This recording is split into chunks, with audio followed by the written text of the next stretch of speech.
नमस्कार दोस्तों, स्वागत है आप सभी का let's crack anti UGC net YouTube channel पर। मेरा नाम शुभेंदु है। चलिए स्टार्ट करते हैं। तो स्क्रीन पे मेरे बारे में आप देख रहे हैं, मेरा नाम शुभेंदु मुखर्जी है। पेपर 2 का ज्योग्राफी ट्रेनर हूँ, यूजीसी नेट क्वालिफाइड हूँ, बीए ऑनर्स ग्रेजुएशन में किया है, मैं ज्योग्राफी मास्टर्स में किया है। फॉर्मर ज्योग्राफी ट्रेनर था मैं, केवी ईडीयू कुमार व्रत एजुकेशन। मोर देन 2 ईयर्स का टीचिंग एक्सपीरियंस है और मैं एक वॉइस आर्टिस्ट भी हूँ। और मेरे वीडियोस आप कैसे देखेंगे, यहाँ पर आकर आप हर रोज़ 8 बजे चेक करेंगे कि कोई वीडियो आ रहा है नहीं आ रहा है। आपको पहले ही नोटिफाइड करा दिया जाएगा अगर आप टेलीग्राम चैनल पर जुड़े हुए हैं।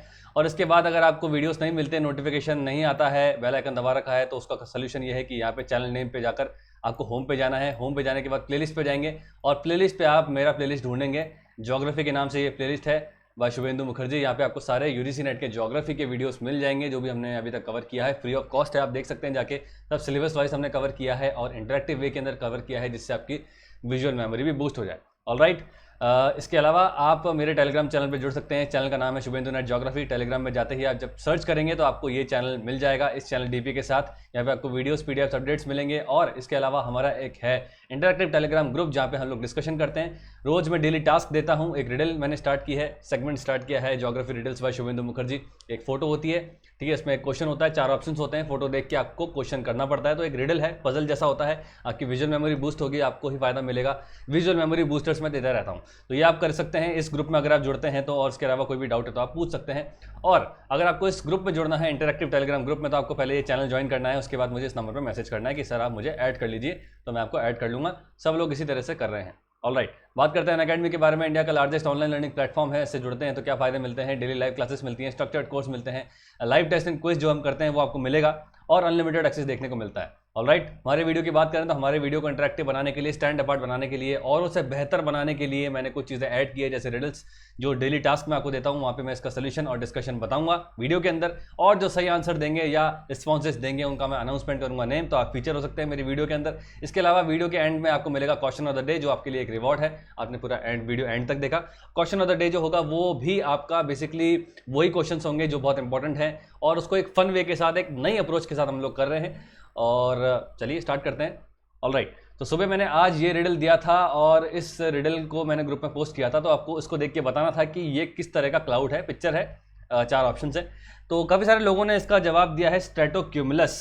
ठीक है, ठीक है, एक बार देखने से शायद आपको स्ट्रेटोक्यूमुलस लग रहा है, पर इसका आंसर है ए स्ट्रेटस। इसका जवाब स्ट्रेटस क्यों है पहले आप देखेंगे। क्लाउड्स कितने तरह के होते हैं हमने देखे हैं क्लाउड्स। तो सीरस क्लाउड्स हम जानते हैं इस तरह से फेदरी शेप वाले होते हैं। क्यूमुलोनिम्बस मैंने आपको लास्ट टाइम दिया था। टावरिंग क्लाउड्स को हम क्यूमुलोनिम्बस क्लाउड्स कहते हैं। सीरस क्लाउड जो होते हैं वो, सॉरी, क्यूमुलस क्लाउड जो होते हैं वो ऐसे फ्लफी शेप के अंदर होते हैं। और जो स्ट्रेटस क्लाउड है बेसिकली ये लो एल्टीट्यूड क्लाउड होते हैं, 1 से 2 किलोमीटर पे ये मिलते हैं। लेकिन इसकी स्पेशलिटी ये है, ये कैसे डिफ्रेंशिएट कर पाएंगे आप स्ट्रेटस क्लाउड और स्ट्रेटोक्यूमुलस के अंदर। स्ट्रेटस क्लाउड जो होते हैं वो स्ट्रेटिफाइड होते हैं, लेयर्स के अंदर होते हैं, लेकिन ये बहुत थिन क्लाउड्स होते हैं। ठीक है, जो स्ट्रेटोक्यूमुलस हैं वो भी कुछ इस तरह के हैं। ऑल दो स्ट्रेटोक्यूमुलस क्लाउड्स स्ट्रेटस क्लाउड से थोड़ा ऊपर मिलेंगे, 1-2 किलोमीटर आपको ऊपर मिलेंगे। दोनों के कलर में भी ज़्यादा डिफरेंस नहीं है, लेकिन शेप के अंदर डिफरेंस है।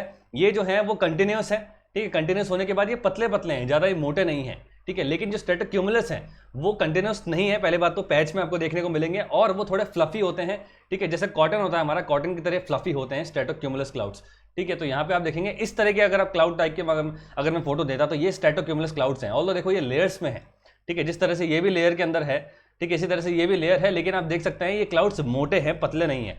स्ट्रेटोक्यूमुलस क्लाउड्स को अगर आप ऊपर से देखेंगे अगर, तो कुछ इस तरह की लेयर आपको देखने को मिलती है। इस तरह से फ्लफी क्लाउड्स होते हैं ये, ठीक है। तो स्ट्रेटस क्लाउड जो होते हैं फ्लफी नहीं होते, वो थिन होते हैं, लेयर्ड होते हैं, कंटिन्यूस वो ज़्यादा होते हैं। इसी वजह से ये जो डायग्राम है ये स्ट्रेटस क्लाउड्स का है, स्ट्रेटोक्यूमुलस नहीं है ये, ठीक है। गूगल पे अगर आप स्ट्रेटोक्यूमुलस भी डालेंगे तो कुछ फोटोज ये बता रही हैं जो कि गलत है। टेक्निकली जो है ये स्ट्रेटस क्लाउड्स है। स्ट्रेटोक्यूमुलस क्लाउड जो है मैंने आपको बता दिया इस तरह से होंगे। ये भी कुछ लेयर्ड के अंदर होंगे, लेकिन ये थोड़े मोटे क्लाउड्स होंगे। अब आप देखो स्ट्रेटस क्लाउड्स कैसे दिखते हैं। ये मैंने आपको डायग्राम दिया था आज। अगर इसी क्लाउड्स को अगर आप ऊपर से देखेंगे तो ये इस तरह से कुछ दिखते हैं। देखो फ्लफीनेस कम है, ये क्लाउड्स पतले से क्लाउड्स हैं। अगर स्ट्रेटोक्यूमुलस देखें तो देखो कितने फ्लफी से क्लाउड्स हैं, ठीक है। तो ये फर्क है दोनों के अंदर और यही इसका आंसर है। ए इज द राइट आंसर। देखते हैं किन लोगों ने सही जवाब दिया है। आज कम लोगों ने जवाब दिया है।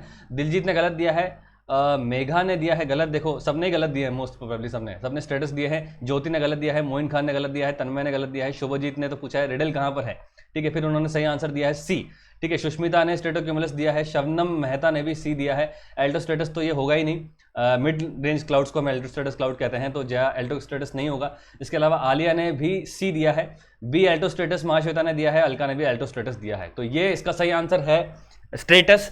और स्टेटस और क्यूमुलोनिम्बस ऑल दो कुछ कुछ जगहों पर आपको सेम दिखेंगे, लेकिन इसका एक आइडेंटिफिकेशन ये है कि अगर आप नीचे से देख रहे हैं तो आपको क्लाउड्स पतले ही दिखेंगे। वो क्लाउड्स पतले होते हैं, लेयर्ड स्ट्रक्चर के अंदर होते हैं और थोड़े कंटिन्यूस होते हैं as compare to the stratocumulus clouds. वो थोड़े से फ्लफी शेप के अंदर होंगे और थोड़ा बहुत वो पैच में आपको दिखेंगे, और ऊपर से अगर आप देखेंगे तो वो थोड़ा थिक क्लाउड्स देखने को मिलते हैं। ठीक है, स्ट्रेटोक्यूमुलस क्लाउड जो है वो स्ट्रेटस क्लाउड से थोड़ा ऊपर भी पाए जाते हैं, ये भी बात आपको ध्यान रखनी है। ऑलराइट, तो आज हम स्टार्ट करने वाले हैं हमारा प्रैक्टिस सेट 5 और इसका वही रहेगा पैटर्न।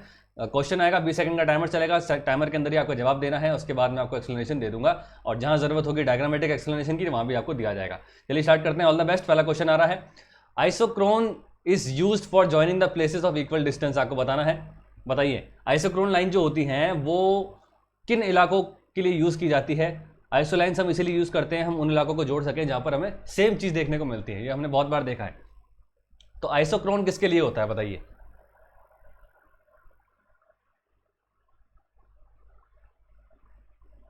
ऑलराइट, समय होता है समाप्त और इसका सही आंसर होगा बी।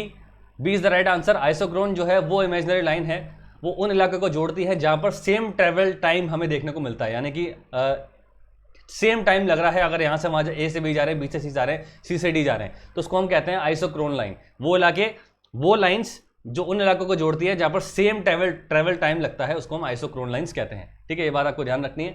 ऑलराइट, चलते हैं नेक्स्ट क्वेश्चन की तरफ।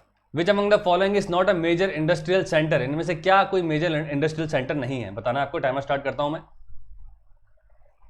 इनमें से क्या मेजर इंडस्ट्रियल सेंटर नहीं है? वेरी इजी, देखिए बता सकता है कोई।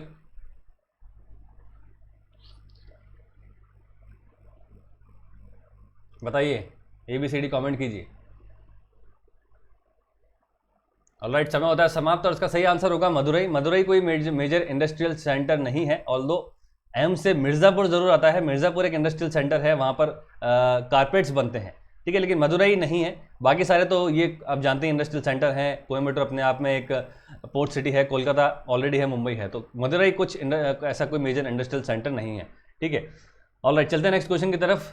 What is the approximate length of Indian coastline in 1000 kilometers? ये 1000 किलोमीटर्स दे रखे हैं, 5000, 7000, 6000, 8000। ABCD आपको बताना है। अप्रोक्सीमेट लेंथ क्या है इंडियन कोस्ट लाइन की? वेरी इजी क्वेश्चन, कई बार आ जाता है ये क्वेश्चन, इससे कंफ्यूज हो जाते हैं हम लोग।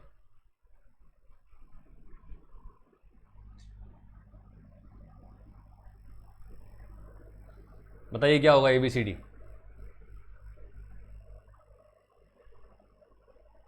ऑलराइट, समय होता है समाप्त। तो इसका सही आंसर है बी। 7516 समथिंग है, 7516 किलोमीटर या 7517 आप बोल दीजिए। ये है इंक्लूडिंग द आइलैंड्स। जितने भी हमारे 2 आइलैंड्स हैं, लक्षद्वीप एंड अंडमान निकोबार आइलैंड्स, उनको भी जब हम जोड़ देते हैं तो ये 7000 समथिंग होती है। लेकिन अगर इनको नहीं जोड़ेंगे तो ये कुछ ज़्यादा नहीं होती, 4-5 हज़ार किलोमीटर ही होती है। तो 20 का सही आंसर है। इंडियन कोस्ट लाइन पूछा गया है, इसलिए अगर इंडियन लैंडमास की कोस्ट लाइन पूछा गया होता तो आंसर कुछ इसका और हो जाता। इसलिए इंडियन कोस्ट लाइन अगर पूछेंगे तो उसमें आइलैंड्स भी आएंगे। तो 7000 समथिंग जो है इसका सही आंसर है, 20 द राइट आंसर। चलते हैं नेक्स्ट क्वेश्चन की तरफ। मैच द फॉलोइंग का क्वेश्चन है। लिस्ट 1 में दे रखे हैं बायोस्फीरिक रिजर्व और लिस्ट 2 में इनकी स्टेट दे रखे हैं, आपको मैच करना है। यहाँ पर कोड दे रखे हैं और मैच कीजिए। टाइमर मैंने स्टार्ट कर दिया है, बताइए क्या होगा। बायोस्फीरिक रिजर्व क्वेश्चन आता है यहां से भी, बताइए क्या होगा। 1 2 3 4।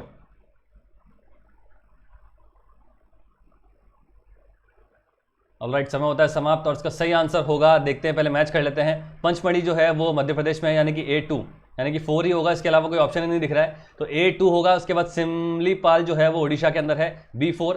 उसके बाद अगस्तमलाई जो है वो केरला के अंदर है, C3। और मनास जो है वो आसाम के अंदर है, तो A2 B4 C1 C3 D1। A2 B4 C3 D1, ये इसका सही आंसर बनेगा। 4 इज द राइट आंसर, ये बात आपको ध्यान रखनी है। चलते नेक्स्ट क्वेश्चन की तरफ। ये भी मैच द फॉलोइंग का क्वेश्चन है। यहाँ पर आप दे रखे हैं लिस्ट 1 में हाइड्रो पावर प्लांट्स और लिस्ट 2 में इनके स्टेट्स दे रखे हैं, यहीं पर वापस कोड्स दे रखे हैं, आपको इसको मैच द फॉलोइंग करना है। बताइए क्या होगा। ABCD नहीं है इस बार, 1 2 3 4 है, बताइए क्या होगा।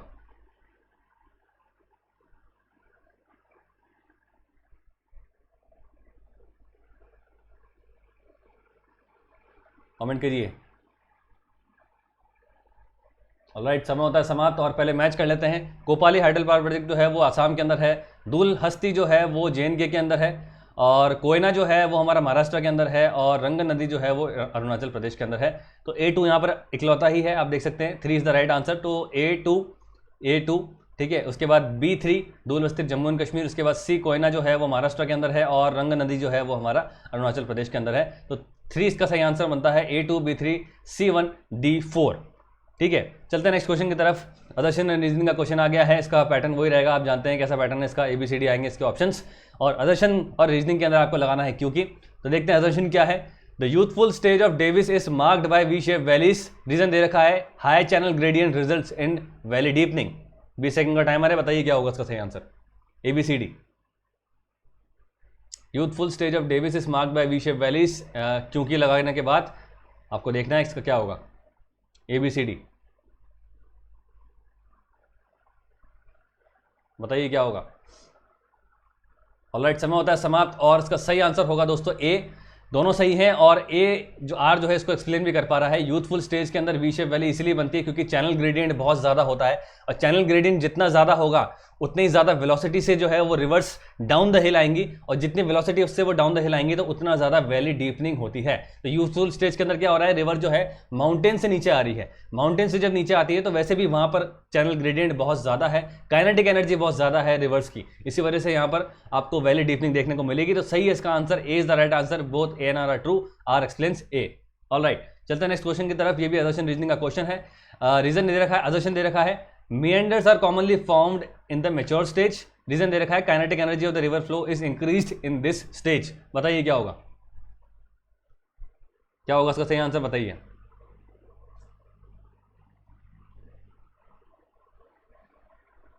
ABCD कमेंट कीजिए। क्योंकि लगाना है आपको, क्योंकि। ऑलराइट, समय होता है समाप्त, और इसका सही आंसर होगा दोस्तों C इसका सही आंसर होगा।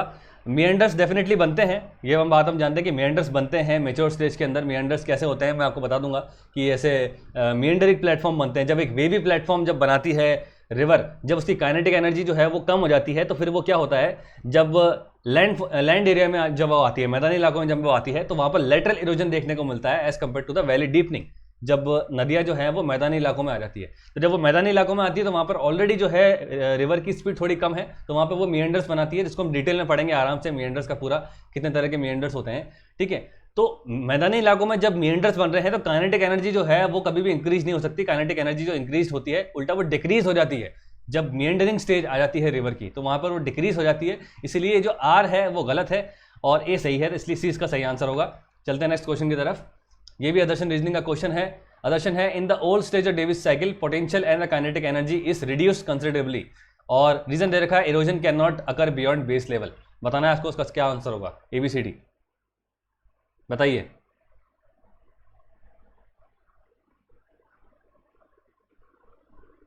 कमेंट कीजिए फटाफट।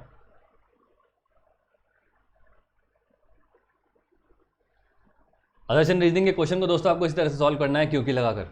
समय होता है समाप्त, और इसका आंसर होगा B। दोनों सही हैं लेकिन R इसको एक्सप्लेन नहीं कर पा रहा है। ये कह रहा है कि ओल्ड स्टेज ऑफ डेविस में potential and kinetic energy reduce हो जाती है। इसका रीजन होगा रिड्यूस इसलिए होती है क्योंकि रिवर जो है वो मैदानी इलाकों में आ गई है।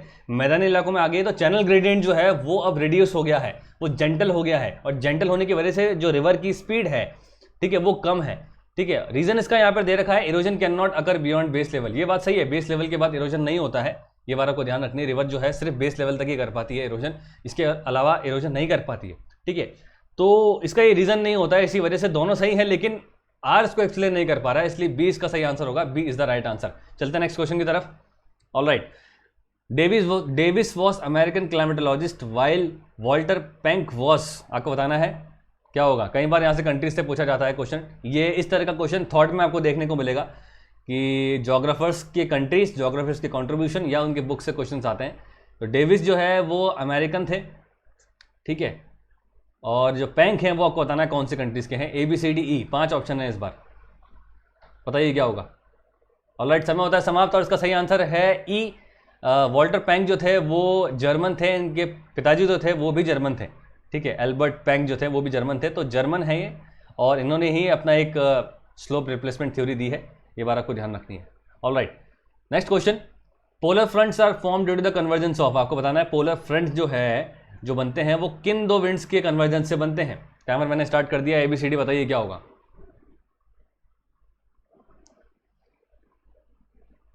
बताइए क्या होगा इसका सही आंसर। इजी क्वेश्चन है। ऑलराइट, समय होता है समाप्त। इसका आंसर होगा D, westerlies and polar winds. और इसको मैं आपको डायग्राम में दिखाता हूं, देखो इस तरह से बनेगा। ये सब हम देख चुके हैं, ये हमारे प्रेशर बेल्ट है। देखो यहाँ पर इक्वेटोरियल लो प्रेशर बेल्ट है, फिर यहाँ पर सब ट्रॉपिकल हाई प्रेशर बेल्ट है, फिर यहाँ पर सब पोलर लो प्रेशर बेल्ट है इस जगह कहीं, फिर यहाँ पर पोलर हाई प्रेशर बेल्ट है। और मैंने कहा था कि विंड का जो मूवमेंट होता है, एयर का जो मूवमेंट होता है वो हाई प्रेशर से लो प्रेशर की तरफ होता है, इसीलिए आप जो एरो देखेंगे वो हाई टू लो देखेंगे। देखो यहाँ पर इक्वेटोरियल लो है, यहाँ पे सब ट्रॉपिकल हाई है, यहाँ पे सब ट्रॉपिकल हाई है। तो यहाँ से जब सब ट्रॉपिकल हाई से इक्वेटर की तरफ जब सदर्न हेमिस्फीयर पे आती है और नॉर्दर्न हेमिस्फीयर पे भी सब ट्रॉपिकल हाई से जब इक्वेटोरियल लो की तरफ आती है तो उसको हम कहते हैं ट्रेड विंड्स। इसके बाद सब ट्रॉपिकल हाई से सब पोलर लो की तरफ जब जा रही है तो उसको हम कहते हैं वेस्टर्लीज, क्योंकि ये वेस्ट से जा रही है ईस्ट की तरफ, इसलिए वेस्टर्लीज बनी। और पोलर हाई से जो आ रही है सब पोलर लो की तरफ वो है हमारी पोलर ईस्टर्लीज, क्योंकि ये ईस्ट से आ रही है। ठीक है, जिस तरफ से आती है वहीं से विंड का नाम बन जाता है। तो ये बोला कि क्वेश्चन ये बोला कि पोलर फ्रंट कहाँ देखने को मिलते हैं। मैंने कहा था आपको कि जो ये सब पोलर लो प्रेशर बेल्ट है, ऑल्दो ये इलाका ठंडा है लेकिन फिर भी यहाँ पर कन्वर्जेंस हो रहा है, फिर भी यहाँ पर लो प्रेशर में है कि लो प्रेशर बन रहा है। लो प्रेशर क्यों बन रहा है? ऑल्दो ये ठंडा इलाका है, ठंडा इलाका मतलब यहाँ पे हाई प्रेशर होना चाहिए था, लेकिन यहाँ पर लो प्रेशर बनता है। क्यों? क्योंकि यहाँ पर जो दो विंड्स हैं, पोलर ईस्टर्लीज और वेस्टर्लीज, ये आके यहाँ पे कन्वर्ज होती हैं और जहाँ पर भी विंड का कन्वर्जेंस होगा वहाँ पर विंड जो है वो राइज कर जाएगी। यहाँ से ये आती है, यहाँ से आती है और इस तरह से यहाँ पर इनका कन्वर्जेंस होता है और ये विंड जो है राइज कर जाती है। तो पोलर फ्रंट जो है वो इसी जगह बनता है, इन दो विंड से बनता है, पोलर ईस्टर्लीज से और वेस्टर्लीज से। ये बात आपको ध्यान रखनी है। तो इसका ऑप्शन जो था वो डी था, वेस्टर्लीज एंड पोलर विंड्स। ठीक है, D is the right answer. अब कुछ लोग शायद बोलेंगे नए लर्नर्स की तरह आप बहुत ज़्यादा फास्ट पढ़ा रहे हैं, इतना जल्दी तो हम समझ ही नहीं पाएंगे। ये बेसिकली एमसीक्यू सेशन है और यहाँ पर एक्सप्लेनेशन दिया जाएगा क्रिस्प जो होता है, क्रिस्प और सॉर्टेड जो होता है, कट टू कट। और आपको अगर आपको देखना है कि ये डिटेल में कैसे पढ़ते हैं हम लोग इसको और ये सारी चीज़ें हमने कैसे पढ़ी है, मेरा प्लेलिस्ट आप जाके चेक करेंगे, वहाँ पे सब चीज़ आपको मिल जाएगी। हमने एटमॉस्फेयर पे भी 2 बनाए हैं, 3 बनाए हैं लेक्चर्स। ठीक है, एक तो स्ट्रक्चर पे बनाया है, कॉम्पोजिशन पे बनाया है, उसके अलावा प्रेशर पे भी बनाया है और एक इंस्टॉलेशन पे भी बनाया है। तो वो सारे जब आप देखेंगे तो ऑटोमेटिकली आपको क्लियर हो जाएगा और आप देख पाएंगे कि सारे लोग जिस तरह से आंसर दे रहे हैं आप भी आंसर दे पाएंगे। एकदम से क्लिक हो जाएगा आपको, जिस तरह से हमने वर्चुअल मेमोरी से, विजुअल मेमोरी से हमने पढ़ाई की है। तो राइट आंसर इसका डी था। चलते हैं नेक्स्ट क्वेश्चन की तरफ। All the pressure belt shift southward during, बताइए सारे प्रेशर बेल्ट साउथवर्ड शिफ्ट कब होते हैं? ABCD इसका ऑप्शन है, ध्यान से पढ़ना है बिल्कुल और जवाब देना है। प्रेशर बेल्ट्स का शिफ्टिंग होता है अपरेंट पोजीशन ऑफ सन से, जब नॉर्थ ऑफ इक्वेटर चला जाता है या साउथ ऑफ इक्वेटर चला जाता है तो प्रेशर बेल्ट्स भी शिफ्ट करते हैं। तो आपको बताना है साउथवर्ड कब करते हैं।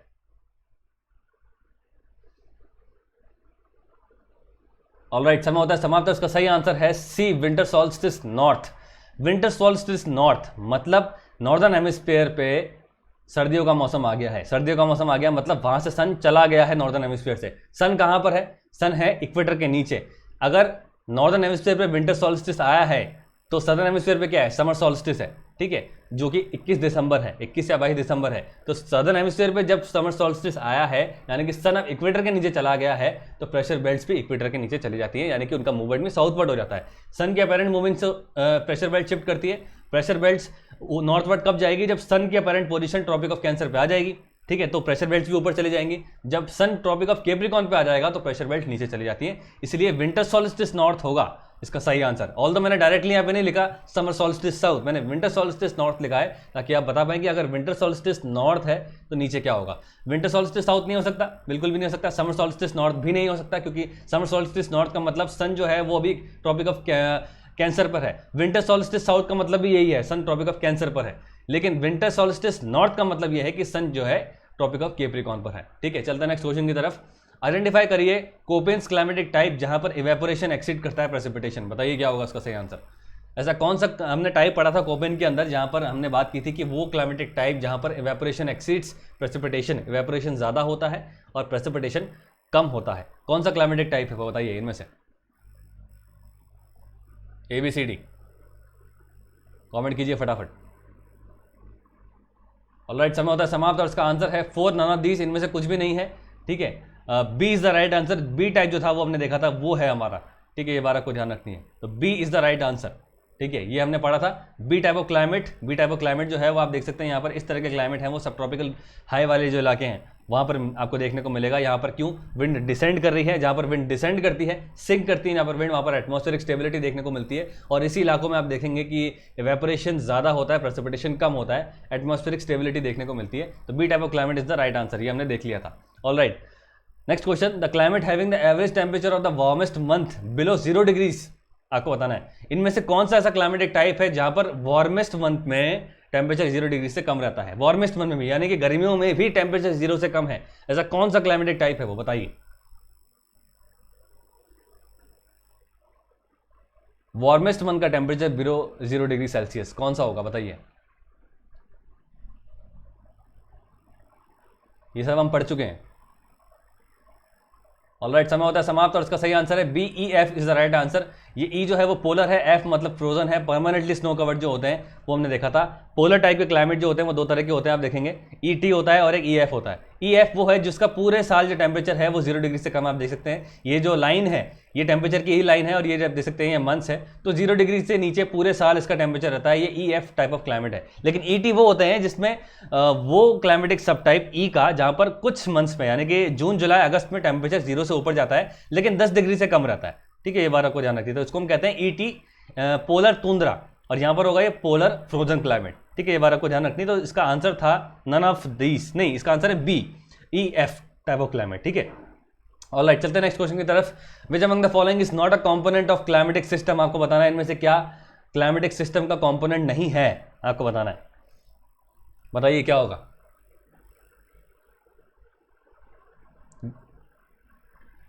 बताइए, विच among the following is not a component of climatic system.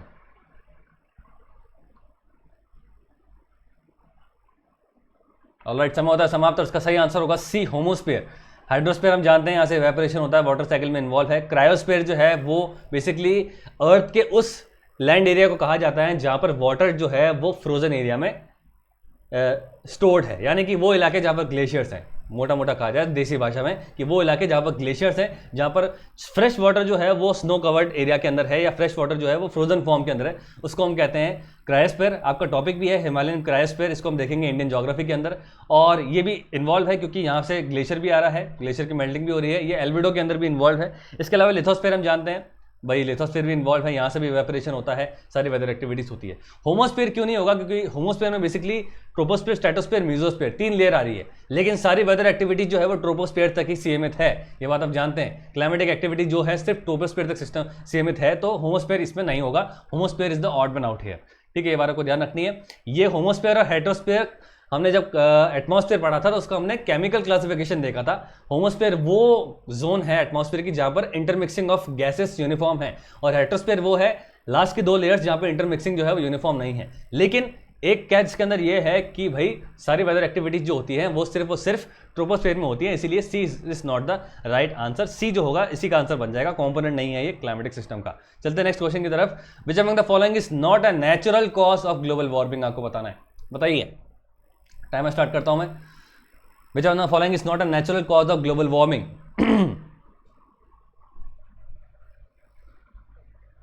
बताइए क्या होगा एबीसीडी, थोड़ा सा दिमाग लगा के कीजिएगा।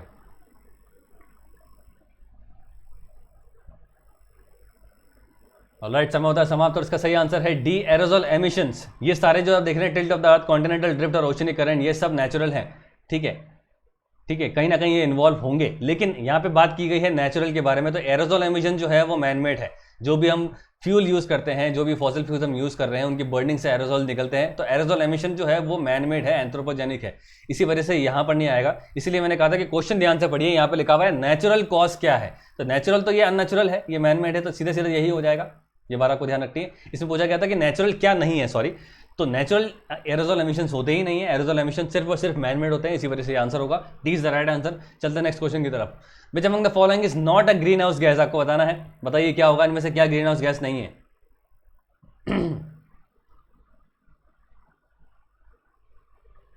बताइए, ग्रीन हाउस गैस भी हमने देखी थी, कौन कौन सी थी, इनमें से क्या ग्रीन हाउस गैस नहीं है। ABCD कमेंट कीजिए फटाफट। ऑलराइट, समय होता है समाप्त, इसका सही आंसर होगा डी, बाकी सारी जो है वो ग्रीन हाउस गैस है। नन ऑफ दिस का सही आंसर होता है, क्योंकि कार्बन डाइऑक्साइड भी ग्रीन हाउस गैस है, मीथेन CH4 भी ग्रीन हाउस गैस है और कार्बन मोनोऑक्साइड भी ग्रीन हाउस गैस है। नॉर्मली हमें कोल बर्निंग पे देखने को मिलती है कार्बन मोनोऑक्साइड, तो ये भी ग्रीन हाउस गैस है। D is the right answer, ये बात को ध्यान रखती है। ऑल राइट, चलते हैं नेक्स्ट क्वेश्चन की तरफ। इल नीनो फिनोमिना जो है वो कौन से ओशन में देखने को मिलता है, बताइए। इल नीनो फिनोमिना जो है, जिसको हम पढ़ेंगे, इंडियन मानसून जब हम पढ़ेंगे तो उसको पढ़ेंगे। इल नीनो फिनोमिना जो है वो कौन से ओशन में देखने को मिलता है, बताइए।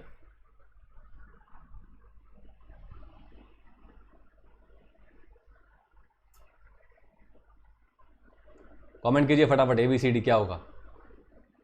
ऑलराइट, समय होता है समाप्त। तो इसका आंसर भी होगा डी, नन ऑफ दिस, इसमें से कोई भी नहीं है, क्योंकि इल नीनो जो है दोस्तों वो पैसिफिक ओशन में देखने को मिलता है बेसिकली। और पैसिफिक का भी हमारा अगर देखें तो पैसिफिक का वेस्टर्न पैसिफिक जो है वहाँ पे हमें देखने को मिलता है, ठीक है। जो हमारा ईस्ट कोस्ट है एशिया का और नॉर्दर्न पार्ट ऑफ ऑस्ट्रेलिया जो है वहाँ पे हमें देखने को मिलता है। इल नीनो बेसिकली एक सीसॉ पैटर्न है, ठीक है। जब periodic warming and cooling of Pacific ocean होती है तो उससे जो है हमारा इंडियन मानसून बहुत ज़्यादा इफेक्ट होता है। इंडियन मानसून के अंदर जो उसी तरह का एक फिनोमिना देखने को मिलता है उसको हम कहते हैं, सॉरी, इंडियन ओशन में उसी तरह का जो हमें देखने को मिलता है फिनोमिना, उसको हम कहते हैं इंडियन ओशन डायपोल, ठीक है। तो इंडियन ओशन डायपोल बेसिकली इल नीनो का ही छोटा पार्ट है जो इंडियन ओशन में देखने को मिलता है। वहाँ पर भी सीसॉ पैटर्न हमें देखने को मिलता है अरेबियन सी और बे ऑफ बंगाल के अंदर, तो वो सब हम डिस्कस करेंगे डिटेल में। तो अटलांटिक में नहीं है, आर्कटिक के अंदर नहीं है, इंडियन ओशन में भी नहीं है। इल नीनो जो है वो स्पेसिफिकली पैसिफिक ओशन से एसोसिएटेड है, जिसको हम सदर्न ऑसिलेशन भी पढ़ते हैं, इसके अंदर हम वॉकर सर्कुलेशन भी पढ़ते हैं। वो सारी चीज़ें हम जो डिटेल में देख लेंगे जब हम पढ़ेंगे। ऑल राइट, चलते हैं नेक्स्ट क्वेश्चन की तरफ। Green house gas refers to, green house gas किसे कहा जाता है, बताइए। Green house gas refers to,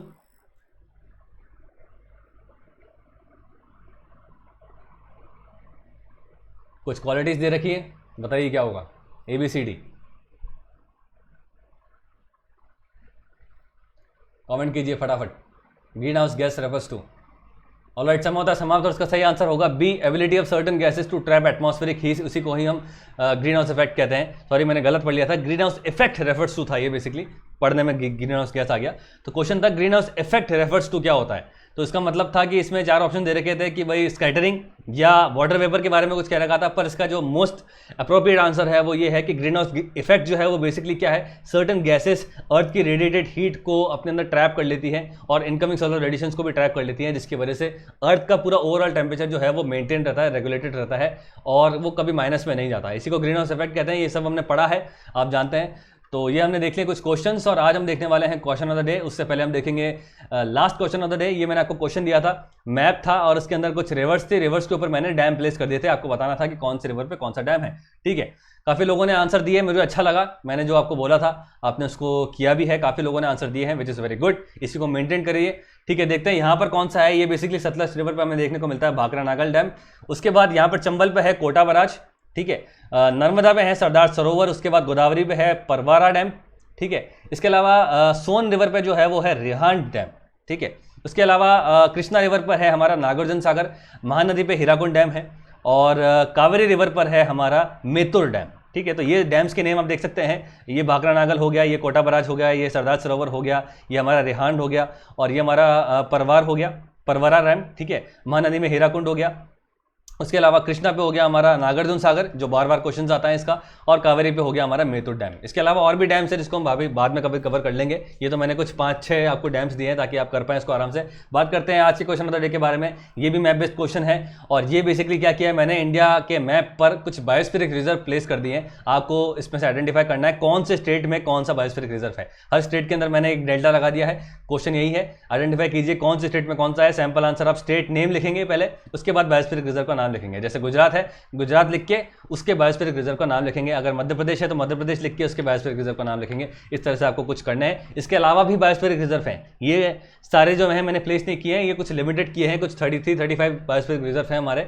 तो आपको जो स्क्रीन पे दिख रहा है वही आपको करना है। और किसी ने कहा था मुझे कि सर हम उसको कर नहीं पाते क्योंकि वीडियो बहुत आगे चला जाता है, तो उसका सोल्यूशन ये है, वीडियो को एंड होने दीजिए, एंड होगा क्लोज कीजिए, वापस से जाइए अपने YouTube हिस्ट्री पे और इस वीडियो को वापस से आप प्ले कर सकते हैं। प्ले करने के बाद आप बिल्कुल एंड में चले जाएंगे। ये क्वेश्चन मैंने एंड में इसीलिए लगाया ताकि आप बिल्कुल एंड में जाके क्वेश्चन वापस से देख सकें। उसके बाद देखने के बाद आप इसको पॉज कर लीजिए, या स्क्रीनशॉट ले लीजिए। स्क्रीनशॉट लेने के बाद आप अपने हिसाब से आंसर दे सकते हैं, आपकी सहूलियत के हिसाब से है। तो थोड़ी सी मेहनत आपको करनी पड़ेगी, सब कुछ स्पून फेड नहीं होगा। तो इस वीडियो में इतना ही। आपका क्वेश्चन ऑफ द डे है, कोई भी लाइव चैट में इसका कमेंट नहीं करेगा, अगर एक दो भी जानते हैं तो सब कमेंट बॉक्स के अंदर ही रिप्लाई करेंगे। और इस वीडियो में इतना ही दोस्तों। आप मेरे टेलीग्राम चैनल से जुड़ सकते हैं, इसका नाम है शुभेंदु नेट ज्योग्राफी, इसके ये चैनल डीबी है। और एक हमारा इंटरैक्टिव टेलीग्राम ग्रुप है जिसका नाम है SM नेट ज्योग्राफी, और यहाँ पर हम डेली टास्क करते हैं, डिस्कशन करते हैं, डाउट्स करते हैं और फन वे के अंदर विजुअल मेमोरी को बूस्ट करते हुए पढ़ाई कर रहे हैं। आप इससे जुड़ सकते हैं। इस वीडियो में इतना ही। Thank you so much. कुछ अनाउंसमेंट मैंने कर रखे हैं, बहुत जल्दी वो सारी चीज़ें आने लग जाएंगी, और बने रहिए मेरे साथ, सपोर्ट करते रहिए। Thank you so much. इस वीडियो को लाइक कर देना, कमेंट कर देना, और SM नेट अगर कोई लगाना चाहता है कोड तो वो भी लगा दीजिएगा। कोई भी अदर एग्जाम्स के लिए जो प्रिपेयर कर रहे हैं, भले यूजीसी नेट ना हो, UPSC हो, SSC हो, रेलवे बैंक हो, तो वो सारे मेरे कोड लगा सकते हैं। इस वीडियो में इतना ही। Thank you so much.